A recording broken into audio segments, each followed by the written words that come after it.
Sir নাতি এদিকে আও। কি আছে দাদা? এখন তো মনে করো যে কাঁঠালের বোতল, বুঝছো? এখন তো কাঁঠাল খাইবে মন চাইছে।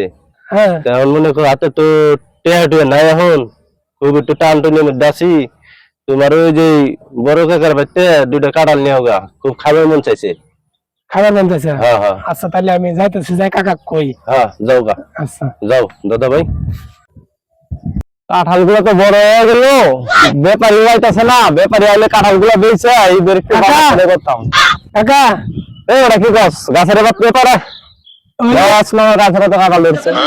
দাদাই কইছে যে দাদার বলে একটা কাঁঠাল খাওয়ার খুব ইচ্ছা হয়েছে, তো দাদা তোমার কাছে পাঠাইলো যে একটা কাঁঠাল দাও, দাদা খাইবো। তোর দাদা কাঁঠাল খাবার পেয়েছে, আমি কি করবো? তোর দাদার কি জমিতে আমি বাড়ি করছি?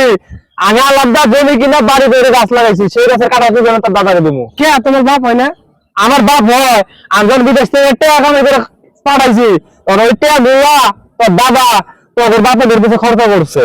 আমি বিদেশ থেকে আর পরে একটু বাড়ি করার জায়গা চাইছি, আমার বাড়ি করার জায়গাও দেওয়া নাই। আচ্ছা তারপরে আমি টাকা দেওয়া, নিজের টাকা দেওয়া, বাড়ির ভিটা কিনা বাড়ি করছি, গাছ গোছালি লাগাইছি। এখন তোর দাদার আমি খাওয়ার বেড়ে কাঁঠাল দিমুকে। আচ্ছা যাই হোক, আমার দাদা তোমার বাপ হারাইতে খাইছে, সমস্যা কি? অত সত্য বলি না, আমি আলাদা বাড়ি করছি, আমার তো অবশ্যই লাগে কোনো সম্পর্ক নাই। তুই যাচ্ছেন, আমি কাঁঠাল দিবার পারবো না। চাচাই এরকম ভাবে ধাক্কা দিয়ে আমার সরা দিল, দাদাই কইছিল যে কাঁঠাল নেবেন নাকি, চাচাই দিল না, দাদারে কই গিয়া।